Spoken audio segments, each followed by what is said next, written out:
the indigenous people of this beautiful country, everyone here is an immigrant. They're offered those courses because they're going to take those courses. They're easy courses. They're most likely not even required to show up in the college. But now that they're here as a student, they're working for cash, right? This is given an opportunity, yes.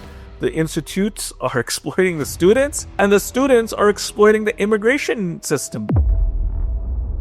Hello, everyone. Welcome to podcast number 5 with V&V. Welcome, Dr. Sabharwal. Welcome, Vrind. Today, I've got a staring hot pot topic for you, and I don't know if you're going to be comfortable with diving too deep into this one. I want to discuss immigration today. Absolutely. Are you okay with this? Immigration is a very important topic for Canada at this moment. Perfect. So why I want to discuss immigration is for a couple folds. I feel that the government is in a situation right now. They're cutting back on immigration massively. Again, these are all my personal opinions. I feel like the government's cutting back on immigration, and I feel like the country needs immigration at this time in probably the worst possible way. How do you define good immigration, bad immigration? So government cutting back immigration. We need immigration. How do you define between good immigration, bad immigration? And at all, we've all at this point in this country, either through our parents or us, we've all come through as immigrants or our great grandparents. So what makes us any different from the immigrants coming now? Like, I really just want to open this topic up and have a healthy discussion on this. Absolutely. First of all, the truth of the matter is that other than the indigenous people of this beautiful country, everyone here is an immigrant. Right. This is actually the land of the First Nations. Okay. And I want to be extremely clear about that, and I want to acknowledge that right off. Of course. Yeah. What is good immigration? What is bad immigration? The fact of the matter is, in order for a country to grow, it can grow in one of two ways. Yes. It will either grow organically, meaning that the amounts of births we have will be significant, will be 2.2 times at minimum, just to keep our population the same or higher than that, so we can increase our population overall. Or you grow inorganically, which means you grow through immigration. Canada has a robust immigration system. It has an immigration system which has brought in some very, very fine people throughout the world. Yes. And they have made this beautiful country theirs. They have contributed in many shapes and forms by giving back to this country in terms of enhancing its culture, enhancing the social fabric of this nation. Perfect. Unfortunately, recently what has happened is that there is this sentiment that something really went wrong with immigration. Okay. And this is a feeling which, unfortunately, many Canadians harbor. Perhaps they may not speak about it in public, but they do carry some of that feeling or resentment within their heart. But it's, sorry to interrupt you, it's all over social media. Like there's resentment from all sorts of communities, and you're seeing racism of all sorts online. And I hate seeing that. Like, I hate seeing targeted racism towards different communities, because everybody's done their fair share. And sorry to interrupt your thought, and played a fair share of role, so you can further elaborate on this. Because I think everybody contributes to the country in one way or another. Absolutely. Right? So to segregate or to, target a certain group based on an incident or an event that's occurred from a particular community is not right. No, it's not. It's definitely not right. And some of that stems from the fact that people are ignorant. They don't understand some cultural nuances. But in as far as the frustration that Canadians have experienced as of late with regards to immigration is because immigration, unfortunately, happened too quickly in a very short period of time without the proper infrastructure to incorporate all those new Canadians into the Canadian social fabric. That's what the whole problem here is, in my estimation, in my observation. If I have capacity for X amount of people, Yes. and I am inviting a number significantly higher than X, then there is going to be an issue. And that's unfortunately what has happened. And also, when you bring in newcomers to the country and you just can't have them, and they're just not integrated properly, then unfortunately some bad things happen. Some of these newcomers, they don't have a choice to go back home. They've sold off their lands. They're not very well educated. They take the wrong road. They go into the world of crime. They go into the world of doing wrong things to make ends meet. That's a reality. It's an unfortunate byproduct of not thinking through our immigration system. Do we need immigrants? Absolutely, we need immigrants. But do we need so many of them in such a short period of time? Well, the answer is in the pudding. You see what's happening, Right. and that's not good. Yeah, our economy, I feel our economy is beat up. And irrelevant of which government is in power, it's just beat up. And internationally, economies are suffering. And Canada's always relied on immigration to halt that curve. But you're right, infrastructure is kind of taking a big hit right now because I think we just didn't grow with the growth of immigration. Yep. But that doesn't mean you limit immigrants. You enhance your infrastructures that are in place to support the immigrants coming in, number one. And number two is because immigrants are a true part of the Canadian identity. I feel like immigrants from all over the country have come and beautifully shaped this country. Absolutely. The fact of the matter is, my father and my mother came here as immigrants in the 70s. I was born and raised here. And at that time, immigration was done differently. Yes. There used to be a application process, an interview process, a process where the Canadian government would match the person coming in to the requirement of the time. Whereas that's unfortunate not happening these days. What's also happening is students, when they come in, some of them are overstaying the purpose of why they were here. If you've come to Canada to study, then it is best that after you've completed your studies and you don't want to continue your studies in a Canadian institution, perhaps you go back to where you had come from. Unless, of course, you apply for immigration here, or you've been educated in a sector where Canadian companies are willing to offer you a meaningful job and you could contribute to the Canadian diaspora. But otherwise, that's also been a big problem, having a lot of students come. And unfortunately, the fact is, some of these students are doing courses which nobody has any.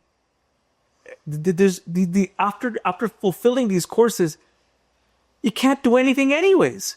So see, it's really good that you touched on the topic of students in immigration.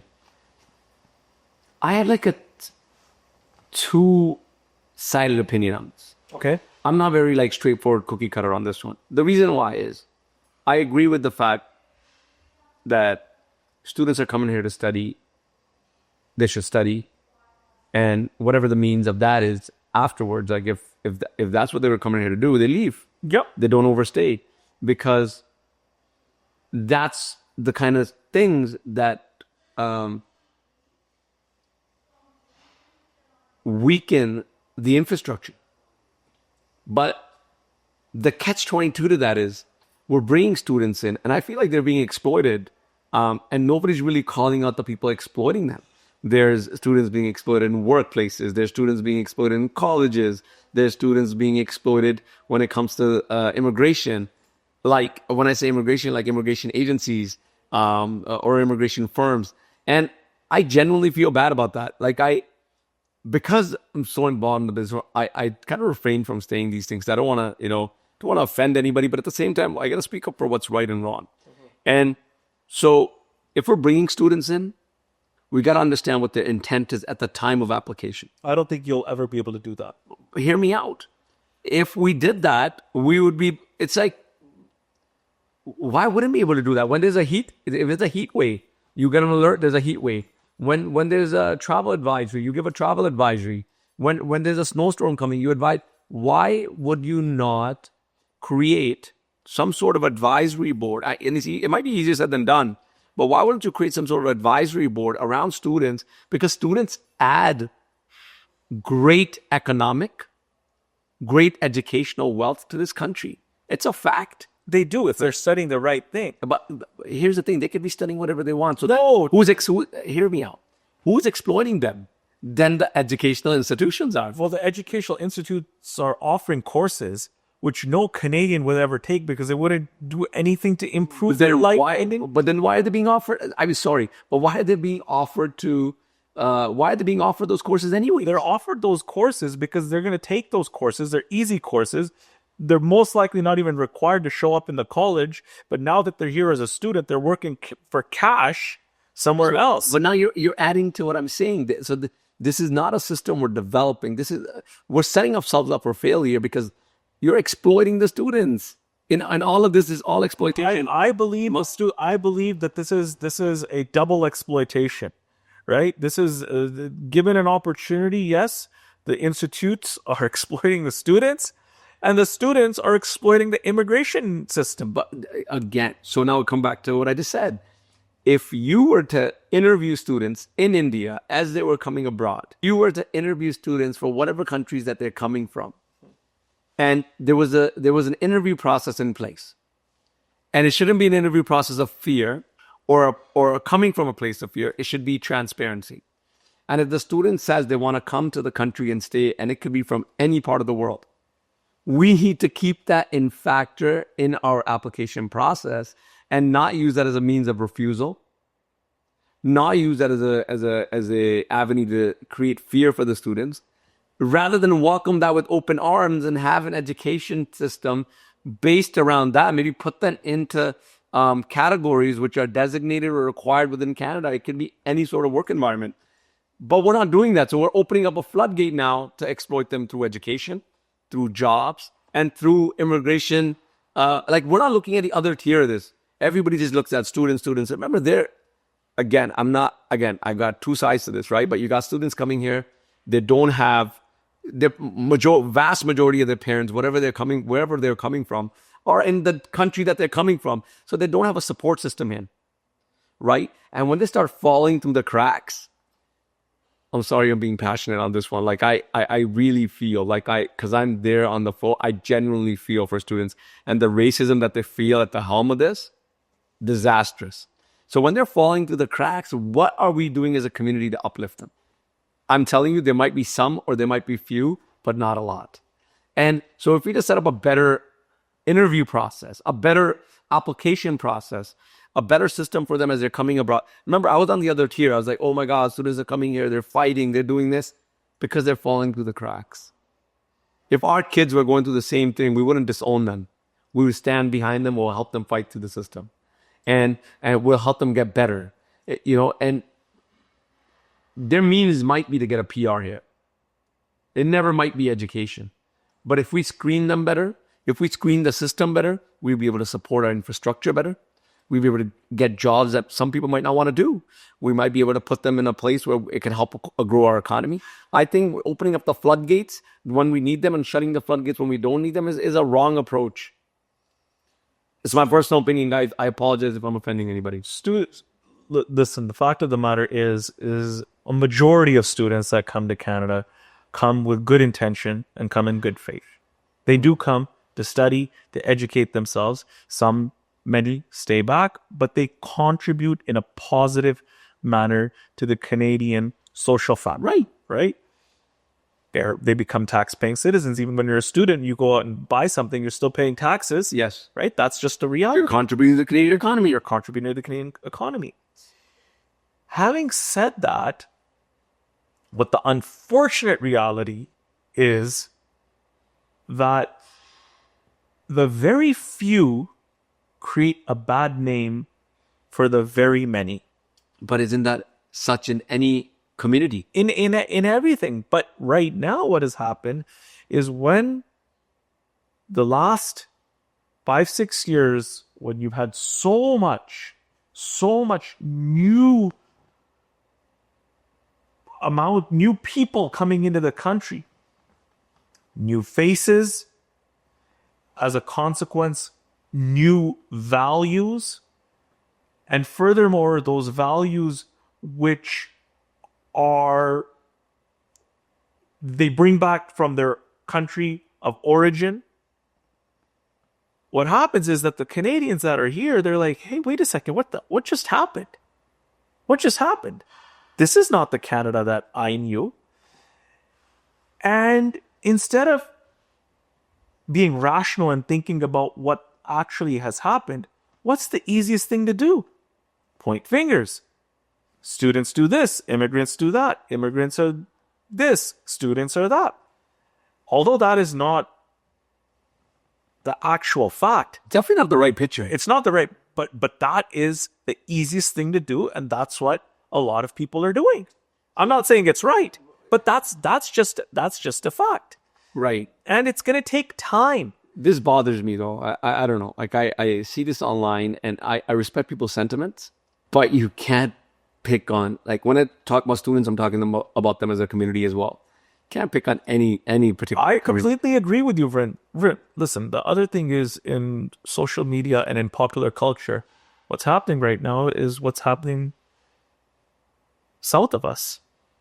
We have a president there who says all illegals should be deported. And these talking points, they permeate into the Canadian diaspora. And even though people will not talk about it in public, but some people do harbor those same feelings here as well, which is unfortunate, but it's a fact. We cannot deny the fact. It's a touchy one for me. So I don't want to go deep. I don't want to go too deep on this, but my thing is, I look at things black and white. What's right is what's right. What's wrong is wrong. And call it A's and A's, right? The unfortunate reality is, Vrind, there is no real black. There is no real white. There's many shades of gray. Listen, it's higher closer to the black. It's somewhat closer to the white. Here, if I have no interest going into politics. You know this. But if there's a portfolio that I would ever want to look after in a federal ministry, would be like immigration or foreign affairs. And I'm telling you, contest me not, it could be any government in power. If I honestly sat on that sort of board and trade, I will help make changes to the country. Unless I don't know something else that's going on behind the scenes, I would help make changes that would really elevate the Canadian economy. And why I'm saying this is because as a businessman, I'm seeing things from the outside. Like you're bringing people in without an infrastructure. They're getting exploited. Now the infrastructure is getting exploited. Canadians are being frustrated. So it's like a two-tier sword. You're just swinging everybody out. And I think if you put, how do you fix the infrastructure? Maybe use the revenue coming in from immigration and fix the infrastructure. It's a balancing act. Like just treat this as one balance. But there's something going on that I don't understand. But if you were to focus here and the intent was right, somebody could say simpler, it's easier said than done. And if you're opening up the door for 500,000, even students per se, forget the immigrants in general, just student immigration, like those guys, student housing, have student housing ready for them. If an institution is bringing these students in, well, that institution should be responsible to house them. And here's a question: when you create housing, what do you create in Canada? You're creating opportunities. You're creating jobs. That's what I'm saying. Like, so we gotta, take that curve and cut the profits out. So, Vrind, right? I'm really happy that you are so passionate about this. But there's another thing that I think that the Canadian government should really look at. Yes. Immigration, for the most part, Yes. has worked for our country. Yes. Yes, the last little while has shown that because we had a little bit too much immigration, a little bit too quickly, well, okay, we tried that. We tried it. It didn't work the way we want. But those people who have come in, you've got to give them what? You've got to give them time to integrate. Look. You can't give them hatred. Yes. You got to give them time. Yes. They're now Canadians. Yes. The ones who have come here legally are Canadians. And as a consequence, you must, as a government, ensure that now that they're part of us, that they're well taken care of. Yes. So that they too have a positive future. Yes. That they too could partake in the Canadian dream. Yes. However, on a going forward basis, you cannot control the past. Right. You can control the present. Right. So you have a better outcome in the future. Canada is the second largest country in the world. Canada has lots of natural resources. Canada has lots of land. Canada has tons of fresh water. Why is it that many new Canadians wish to go to either the Greater Toronto Area or the Greater Vancouver area? The government must ensure that Canada is not a country of only 5 big cities and nothing in between. We've got to have immigration policy which is laser focused on how you want this country to be in terms of its population, in terms of where that population is spread for the next 20 years, and reverse engineer it. What a beautiful thought. Right? Now, I'm asking you this. We're two ordinary citizens seeing this. No hate towards no one. Trying to come up with a solution. Why are solutions not like this not being thrown around? It's not like something talked about today. This could have been thought of 20 years ago. If you can plan a road, you can plan a highway, you can plan, housing. Why can't you plan this? Well, highways and infrastructure and those types of projects are planned with engineers. And the engineering mind looks at a problem, comes up with a solution, and finds the path.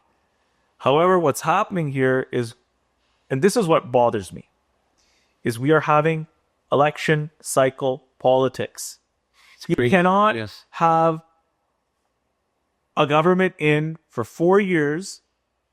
The first year is a honeymoon period. The next 2 years, you're governing on a part-time basis. And the last year is you're in campaign mode again. You need a vision. You need a 20-year infrastructure vision, a 20-year immigration policy vision, a 20-year education vision, a 20-year research and development. You need that vision. And every single entity which comes to govern must have that end goal in mind. Only then will immigration be fixed. Only then will the housing crisis, which is not discussed anymore, of course, because of Trump, but there still is a housing crisis. That too shall be addressed. Then we have things, AI. AI is going to change everything. Right. Right? We need that long-term vision. And until our elected leaders don't have that bold, strong, long-term vision, today immigration is a problem, tomorrow something else will be. You need that vision. So I am lead the thought with this. I feel the system is broken and somebody needs to grab the bull by the horns and really work on fixing this, because it's either going to get really bad or it's going to start to correct, but it's not going to self-correct. Somebody needs to take the leadership on this particular segment. And rolling back immigration, I don't think is going to be a solution. How do you accommodate immigration, and how do you work with immigration? How do you have meaningful immigration which is beneficial for both the immigrant and Canada. Yes. And once we figure that out, then we will be fine. However, we must also understand Canada needs immigrants not only in 2 cities here. Right. It's We have a great land huge class, and I do not know the technical details why we don't do it. I believe it's because of the Constitution, but perhaps we have to have in our immigration policy a way that if somebody is coming to Canada, they must stay in a particular area for a certain period of time. I would say 5 to 7 years, and the reason why I believe 5 to 7 years is a good amount of time is because once somebody stays in a community for 5 to 7 years, that's their home, that's their community. They usually tend not to leave. So we need a revamp, and what our elected officials should do, they should hire the best minds, and they should have them be part of the board, get the best data, and make your decisions based on that. Perfect. Well, I think with that thought, I think we've this podcast really got passionate. We went really deep on this, but again, these are just opinions. These are just thoughts. Yes, we're not here to judge anybody or whatever. Not here to judge anybody, but or to say anything negative to offend anybody. To any elected or unelected official or any government. We're here as 2 Canadians, proud Canadians. Yes, proud. To say, listen, we do have a problem. We want to solve it, because the quicker we solve our problem, the quicker Canada gets back to doing what it does best. Right. And literally we're the best country in the world. We are the best country in the world. Well, thank you, Dr. Sabharwal, again for joining me on our podcast. Thanks, Vrind. And I think this podcast will have a lot of takeaways. I think so as well.